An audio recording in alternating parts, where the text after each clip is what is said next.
경제와 투자를 보는 깊이 있는 시선 딥사이트 시간입니다. 우리가 통상 뗄래야 뗄 수 없는 관계 이렇게 얘기하는데요. 정확한 표준어는 때려야 뗄 수 없는 관계인데 중국이 그렇습니다. 어떻게 멀리하기도 그렇고 가까이 하자니 참 고민스러운 것도 많고요. 근데 중국 증시 상황은 최근에 우리 상반기 어려울 때 좋았습니다. 이슈들도 많고요. 중국 경제 그리고 중국에서 찾는 투자의 기회. 오늘은 하나증권 리서치센터 김경환 연구위원과 말씀 나누겠습니다. 어서 오십시오. 안녕하십니까. 2분기 성장률이 얼마 전에 나왔는데요. 그 얘기부터 좀 하면요. 굉장히 부진하게 쇼크 수준으로 나왔는데 그럼에도 불구하고 하반기에 완만한 경기 회복을 팀장님이 예측하셨습니다. 근거부터 말씀해 주세요. 일단 2분기 성장률이 0.4% 전년비 성장을 하면서 네. 팬데믹 이후 2년 반 동안 2차 이제 경기 저점을 확인을 좀 했다라고 저는 생각을 갖고 있습니다. 네. 경기 침체라고 볼 수 있는데 저희가 이제 경기 침체 막판에서 이번 3분기부터 좀 빠져나갈 걸로 보는 이유는 물론 이제 제로 코로나를 포기하면 제일 좋겠습니다만 사실 유지하는 가운데에서도 2분기에 집중적으로 좀 단행한 정책들의 효과들이 하반기에 충분히 좀 반영은 될 거라고 보여집니다. 물론 네. 우한 사태 때가 있었던 2020년에 상반기에 굉장히 떨어졌다가 하반기에 V자로 올라왔던 경기 흐름과는 좀 다르게 저희가 표현하는 좀 완만한 U자형으로 생각은 좀 할 수 있을 것 같고요.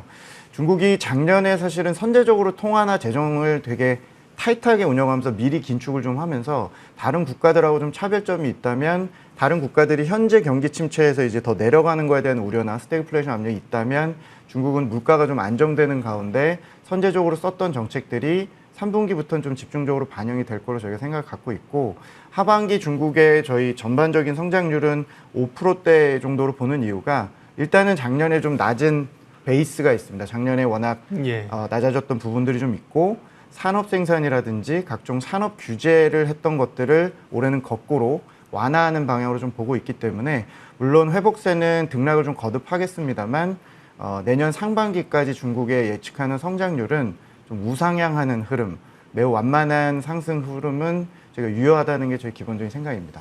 지금 이제 2분기는 0.4%였고요. 표를 보여주셨는데 3, 4분기로 가면서 5% 후반, 6%대 분기 성장률을 회복할 걸로 표 한번 보여주십시오. 말씀을 하셨거든요. 네. 어떻게 보면 2분기가 쇼크였는데 중국 입장에서는 미국이나 딴 데다 마이너스라는데 성장률이 그죠? 그래도 어쨌든 지금 연간 목표치가 한 5% 중반인데 지금 예측하시는 하반기에 가더라도 연간 목표치 5% 중반, 6% 달성은 좀 어렵겠네요. 이미 리커창 총리 최근 발언을 보면 약간 이제 그런 어떤 성장률에 대해서는 조금 톤다운한 느낌이고요.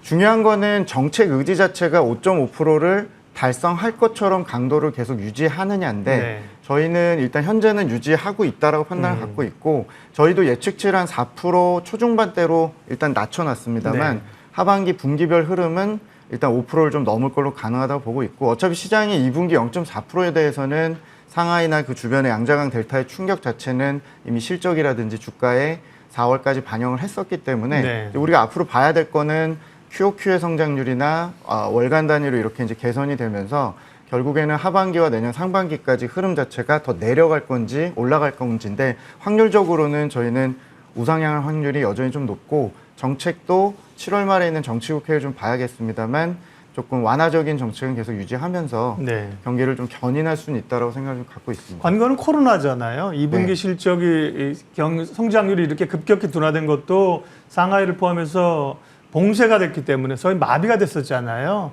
한 2달 있었나요? 근데 최근에 다시 코로나 재확산 이런 걸로 그렇다고 제로 코로나 정책을 지금 바꾸지는 않을 거잖아요. 다시 봉쇄 우려, 그랬을 경우에 경기의 타격 가능성도 있을 수 있는데. 일단 기본적으로 저희가 경제를 이미 희생한 채로 이 방역을 계속 하는 거고요. 방역의 스타일이 좀 달라진다고 생각하시면 될 것 같아요. 물론 이제 저희가 국내에도 1, 2월에 위드 코로나를 성공적으로 이제 하면서 이제 중국은 이런 선택지를 현재까지 안 갖고 있기 때문에 현재 그 중국 자체적인 제로 코로나 방역 하에서 완화되는 것들이 좀 있습니다. 예를 들면 이동 제한이라든지 락다운하는 기간이나 이런 것들을 소규모로 좀 잘게 찢어서 이렇게 이제 하는 시기라서 여러 가지 여건이나 여론을 생각했을 때는 상하이식의 전면적인 구 단위, 시 단위로 이렇게 락다운 시키는 거는 좀 불가능해 보이고 확진자 숫자가 좀 늘어나더라도 어느 정도는 그 어떤 좀 개선을 할 거라고 저희는 생각을 좀 갖고 있습니다. 그래서 저희 생각에는 2분기에 있었던 대도시의 전면적인 락다운 가능성은 매우 낮아지고 지역적으로 10에서 한 20% 정도 경제가 희상된 상태에서 다른 쪽을 좀 끌어올리는 조치 형태로 해서 메우지 않겠나 싶습니다. 그래서 저희는 하반기에 중국의 정부 투자라든지 재정이라든지 이런 것들이 좀 이연된 것들이 있었는데 그런 것들이 좀 정상되는 효과를 좀 보고 있고 생각보다 수출도 좋습니다. 작년에 사실 30% 가까이 증가를 했던 수출이 올해 당연히 마이너스 확률이 높았는데도 불구하고 미국이 또 관세 낮춘다 그러면 그런 것도 효과 있을 거잖아요. 네, 그렇습니다. 근데 이제 상반기에 이미 14, 15%를 증가를 했고 하반기에도 저희는 연착륙을 좀 보고 있기 때문에 물류라든지 생산 쪽을 최우선적으로 락다운을 안 하는 쪽으로 지금 가는 상태로 본다면 산업마다 조금 차이는 간극은 있겠습니다만 전체적인 성장률은 2분기보다는 개선이 될 걸로 보시는 게 좀 맞을 것 같습니다. 네, 중국 경제는 그나마 뭐 세계 경제 가운데서 제일 선방하는 국가이죠. 리스크들을 놓으면 사실 정치적인 리스크가 좀 있는데요. 그 얘기 시간이 되면 좀 하고 경제적인 측면에서 보면 지난번에 헝다그룹이 무너졌을 때는 사실은 뭐 중국의 부동산이 와르르 무너지는 거 싶지 않았는데 또 뭐 잘 봉합을 하고 가는 것 같은데 최근에 다시 보면 부동산 관련된 뭐 위기나 그 돈줄을 죄면서 지역에서 막 그 일반 서민들이 나와서 막 시위하고 이런 모습들 부동산 문제가 계속 어려운 모양이 돼요.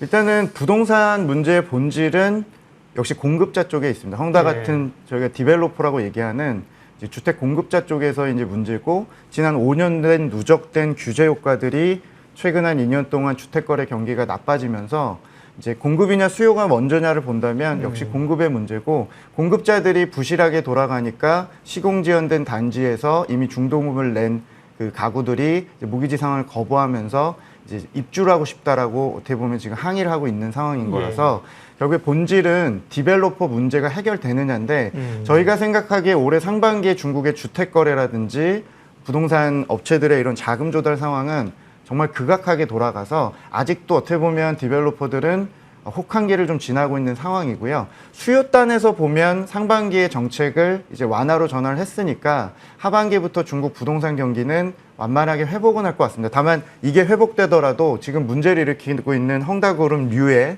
디벨로퍼들이 회생되긴 좀 어려워서 결국에 3분기에 중국 정부가 직접 개입을 일부 해야 되는 상황이 아닌가 생각을 좀 갖고 있습니다. 작년 8, 9월 달이 딱 정확히 거의 한 1년 전이 헝다그룹이 갑자기 시장에 터지면서 시장에 충격을 줬는데 그때 당시하고 대비해서는 정책의 방향성이나 부동산 경기가 당시에 위에 있었을 때 대비해서는 조금 다른 방향으로 생각을 갖고 있어서 당시 리스크보다는 작다라고 생각을 하고요. 중국 정부가 조기에 좀 개입을 해서 커트를 할 거라고 생각은 하고 있지만 3분기 중국이나 홍콩 시장이 최근에 은행이나 부동산, 뭐 금융주 이런 것들이 좀 빠진 이유도 이 부동산 리스크를 아직 갖고 있어서 일단 시장이 7월, 8월에 주택 경기가 살아나는 것보다 정부가 일단 직접 개입을 해서 지방에서 생기는 이런 디벨로퍼들의 잔재들의 문제들을 해결하는지 좀 주목을 해야 될 것 같고 저희 생각에는 중국이 종부세라든지 이런 다주택자 중과세가 나오기 전까지는 사이클에 의해서 움직이는 어떤 등락이지 심각한 시스템 리스크나 서프라임 생각하실 필요는 없고 디벨로퍼들 구조조정은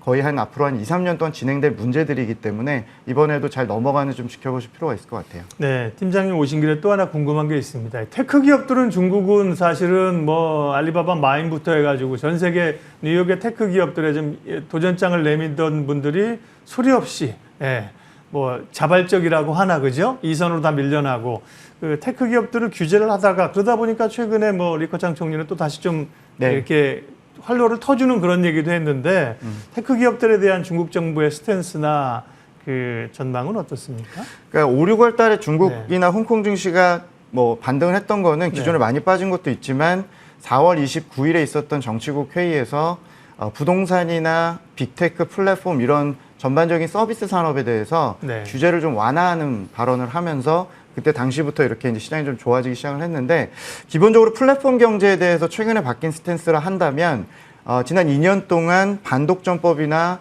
데이터 안전법을 가지고 새롭게 이제 개정하면서 몰아쳤던 것들에 대해서 일단락이 좀 됐다라는 걸 시사를 했고 중요한 기점이 되는 건 8월부터 시행하는 반독점법 개정안 이 부분이 어떻게 보면 이제 규제 시작과 끝을 좀 알렸다고 생각합니다. 그러니까 새로운 법안이 이제 개정이 되더라도 이미 작년에 이걸 개정하는 과정에서 대표 선수들을 선전적으로 조금 강하게 몰아붙여서 이제 벌금이나 과징금이나 제한을 두고 그게 오히려 이제는 고용 문제라든지 여러 가지 측면에서 네. 20기 지도부 출범 11월을 앞둔 정부 입장에서는 일단 그린라이트를 주면서 내년 상반기 정도까지는 추가적인 규제보다는 좀 달래는 쪽으로 가는 게 최근의 스탠스고, 분명히 시진핑 주석이 최근 한 2기 지도부 들어서 한 3, 4년 동안 좀 작용화된 정책, 우리 국내에서 보자면 시장 경제에 좀 반하는 정책들을 썼고 최근에 중단됐지만 이게 근본적으로 중단됐는지 네. 아니면 고용 때문에 짧게 그런지 저희가 내년 한 하반기 정도 다시 확인해야 되겠습니다만, 많이 빠진 항생테크나 플랫폼의 주가는 전체적으로 밸류에이션은 이미 규제를 충분히 반영했던 측면에서 반등을 하고 있고, 규제는 저희 생각에 내년 상반기 전까지는 예. 추가로 강화되기보다는 최근에 나오는 것들을 이제 마무리하는 작업들이 아닐까라고 조심스럽게 예측을 합니다. 일련의 사태들을 보면서 이제 제 추론으로는 뭐 이 정도입니다. 그러니까 사실 그래서 중국이 빅테크나 플랫폼을 뭐 무시하고 이쪽으로 우리 안 한다, 전통 산업만 한다, 그럴 리는 없잖아요. 다만 이게 뭐 체제에 대항하는 이런 세력을 크도록 내버려두지는 않겠다, 누르면서, 그죠? 얼른 이제 북경 베이징에 지금 제3거래소 이런 거 만든 것들은 또 이 네. 빅테크나 이런 기업들을 벤처 기업들 키우겠다는 거잖아요. 네. 그런 어쨌든 정치적인 그 힘이 더 강한 것 같습니다. 그리고요, 그 어쨌든 간에 중국 정부는 여러 정치 이벤트도 있고 경기 살리기 위해서 부양책 투자를 많이 할 텐데, 중국 정부가 앞으로 투자를 좀 지속적으로 할 걸로 예상되는 부분 자료를 준비하셔서 이 부분이 중요해서 그 부분 좀 얘기해 주세요. 네, 일단 부양책 얘기를 좀 드리면, 네. 통화를 먼저 상반기에 지금 사실 많이 뿌렸습니다. 사실 네. 최근 시장이 올랐던 이유도 초과 유동성 상황이고 돈이 부족하지 않고요. 뭐 다른 나라들 대비해서 굉장히 완화적이고 심지어 거의 금리 인하에 준하는 식의 이제 유동성 공급을 했기 때문에, 통화 정책은 3분기를 피크로 좀 그 효과가 이제 더 강화하기보다는 좀 지켜볼 것 같고, 네. 앞으로 남은 건 이제 재정이나 인프라 산업 이런 규제를 쪽으로. 완화하고 네. 또 인프라 투자나 이런 것들이 집행이 미뤄진 것들이 꽤 많기 때문에 국내에도 단절된 이런 중국의 토목공사나 전통 인프라 효과를 좀 기다리듯이 중국이 하고 있는 이런 에너지나 데이터 센터 같은 신형 인프라나 또 기존에 이제 미뤄진 그런 토목공사들이 하반기에 주류가 아닐까 생각을 합니다. 그리고 거기에 더해서 지금 부동산도 사실은 더 추가로 규제 완화를 해야 될 정도의 상황이기 때문에 산업 규제를 좀 완화하는 부분들도 앞으로 좀 기대해 볼 요인입니다. 그래서 중국이 그 제일 높은 수뇌부가 이제 정치국 위원들이고 그들이 하는 회의가 한 달마다 있습니다만 4월하고 7월이 경제 주제로 열리는데, 이제 곧 다음 주에 있는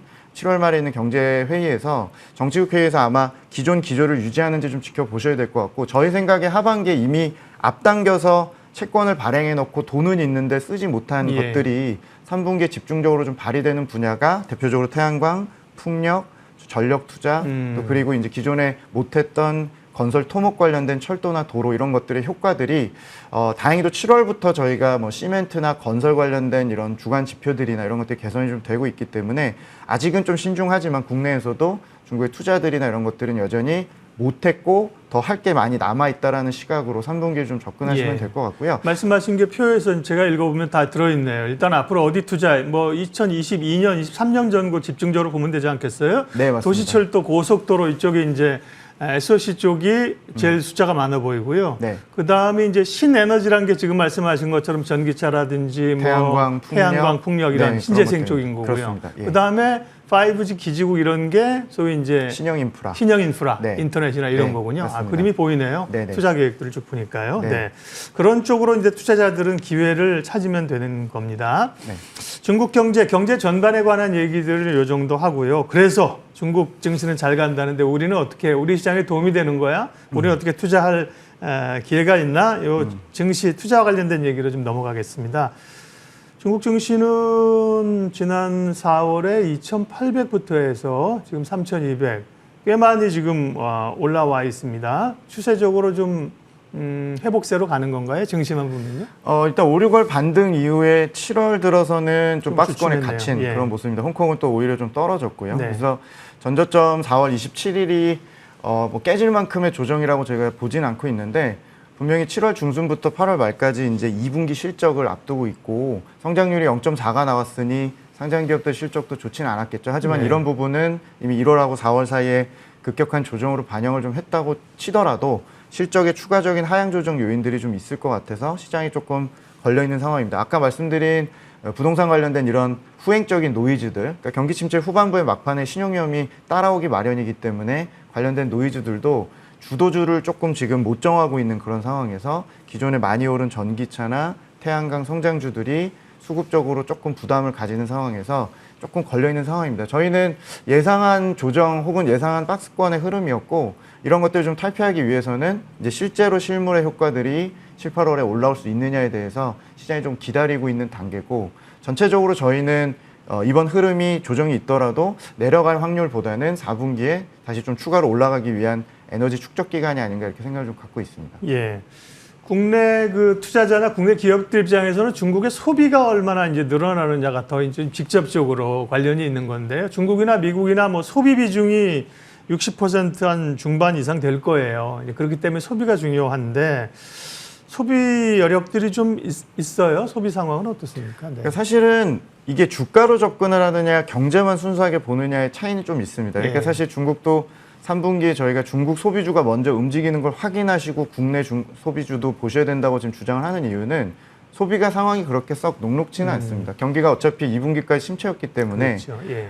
뒤에서 이제 소비가 후행하는 뭐 구매력이라든지 임금, 고용 상황이 사실 좋지 않고요. 고용이 지금 전체 70%가 서비스업이 좌우하는데 대부분 소매유통, 부동산, 플랫폼처럼 제로 코로나 충격이 있거나 규제를 계속 받아서 안 좋아진 산업들이 많죠. 그래서 규제를 고용 때문에 완화한다고 하는 현재 시점으로 보면 하반기에 고용이 빨리 좋아져서 소비 지출까지 나오려면 사실은 시차가 좀 필요합니다. 근데 이제 저희 생각에 상반기에 중국이 전반적으로 가계가 돈을 쓸 수 있는 기회가 없고 고용 문제 이런 것들 때문에 예금이나 이런 것들이 급증하면서 역대 최고 수준의 가계 예금이 은행으로 예치되는 일이 발생을 해서 저희가 경험적으로 고용이나 소비 심리를 좀 건드려줄 수 있는 이슈들이 생기면 이것들이 향후 소비의 잠재력이 좀 될 수 있다라는 생각을 좀 갖고 있습니다. 결론적으로 저희가 3분기에 중국 소비 경기는 좋지 않고 하반기에 회복은 하겠으나 성장률 5% 예상보다는 밑에 있을 가능성이 있고 자동차나 전기차를 제외한 나머지 화장품이나 국내에서 좀 보실 수 있는 이런 음식료 소비재들은 확인하고 가자. 네, 확인을 좀 하셔야 될 것 같고요. 3분기에 저희가 주가 측면에서 최근에 이제 중국 소비주가 수급이 빈집인 상태에서 상당히 많은 이제 추천들이 좀 나오고 있어서 중국의 음식료, 뭐 마오타이나 제약주나 전자상거래 같은 알리바바 이런 애들의 주가가 좀 움직일 때 9월, 10월 달에 이 국경절 소비 시즌을 앞두고 국내 중국 소비주들도 점진적으로 확인 후 매수 시점으로 좀 보시는 게 좋지 않겠나라고 추천을 드리고 있습니다. 중국하고 우리하고의 관계에 있어서 오지 않았으면 하는 바람이 있지만 올 수도 있기 때문에 대비해야 할 문제가 윤석열 정부가 들어서서 이제 한미 동맹을 강화하다 보니까 중국이 좀 불편해하고 있고 게다가 미국이 반도체 법안 만들면서 소위 이제 반도체 동맹, 치포 동맹 들어와라 빨리. 그러면 이제 중국 거는 못 사게 하고 이러면 지금까지 이제 한미 동맹 강화하겠다는 거는 중국 입장에서도 그래 보자 이거였는데 반도체 동맹 들어가서 우리 거 안 산다 이러면 뭐 좀 뭔가 액션이 나올 사드 사태가 재현되는 것 아니냐 이런 우려도 있습니다. 그런 문제가 불거질 때는 어떻게 대응해야 될까요? 일단 뭐 저희도 참 예단하기 어려운 일인데 그렇죠. 8월 달에 결정을 앞두고 중국 쪽에서도 어마어마한 지금 관심을 갖고 있고 예. 반도체 분야 본인들 입장에서 굉장히 좀 의뢰 입장 혹은 좀 아쉬운 입장에서 보면 굉장히 예의주시하는 것 같습니다. 어제 저녁에 중국 상무부에서 브리핑을 보면은 중국의 외교부의 발언보다는 조금 완화되고 조금 이렇게 좀 풀어서 이 관련된 동맹 관련된 기자 질문에 대해서 대변인이 약간 그 포용적인 태도로 보겠다. 어차피 어떤 프레임을 설정하던 간에 글로벌 공급망 화두화에서 각국들의 문제들이 있는 거고 또 약간 오픈 마인드로 말을 했는데 뭐 실제로 어떤 식의 어떤 보복이나 혹은 그런 생각을 갖고 있는지 알 수는 없죠. 다만 저희 생각에 중국 정부 입장에서는 조금 피동적인 입장이라고 저희는 생각을 갖고 있고 이번 8월 달에 박지원 외교장관이나 이제 어떤 저희가 중국과의 컨택에서 설득 작업이 필요한 상황이 아닌가라고 생각을 좀 갖고 있고요. 중국 입장에서는 그래도 여전히 좀 아쉬운 입장에서 대응을 하지 않을까 생각을 갖고 있고 제2의 사드 사태나 이런 것들을 저희가 뭐 확인할 수는 없지만 기본적으로 저희는 중국 소비 관련해서 혹은 중국 관련 모멘텀 관련해선 현재 시장이 더 잃을 건 없다라고 저는 생각을 합니다. 어차피 주식을 보셔야 되는 입장에서 보면 테크 관련된 부분들이나 소비 관련된 부분들은 오히려 중국 경기 흐름이 바닥에서 좋아지는 것들이 좀 도움이 될 가능성이 있기 때문에 아직은 하반기에 주가 측면에서는 치명적이지 않은 이슈로 보고요. 8월 달에 방중이나 이런 이슈들을 조금 주목을 하셔야 될 거라고 생각을 갖고 있습니다. 네.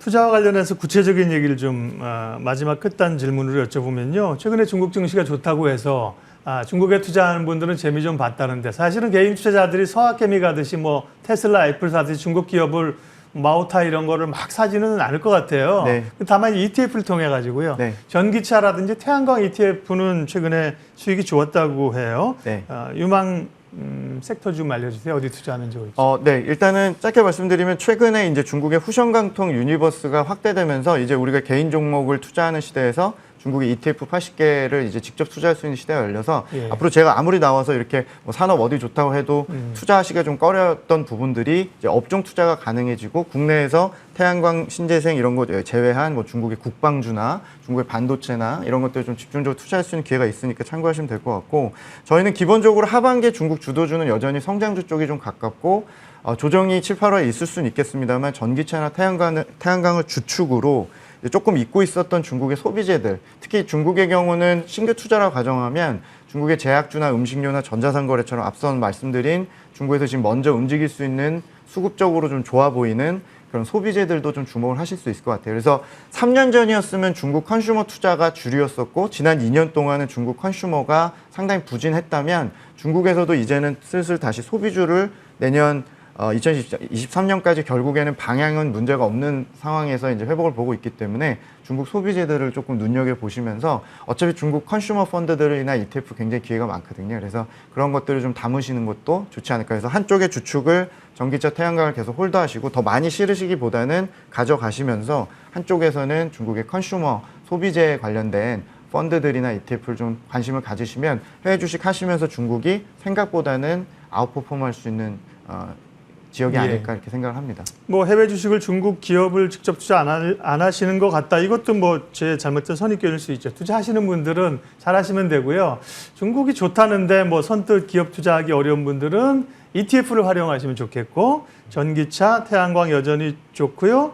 중국 소비 관련된 ETF도 눈여겨보시면 좋겠습니다. 오늘은 모두 말씀드린 것처럼 때려야 뗄 수 없는 중국 이야기, 또 최근에 중국 상황들 정리해봤습니다. 하나증권 리서치센터 김경환 연구위원 함께했고요. 이 내용은 저희 머니투데이 방송 유튜브에 이민수의 딥사이트를 치시면 다시 확인하실 수 있습니다. 김 위원님 고맙습니다. 감사합니다.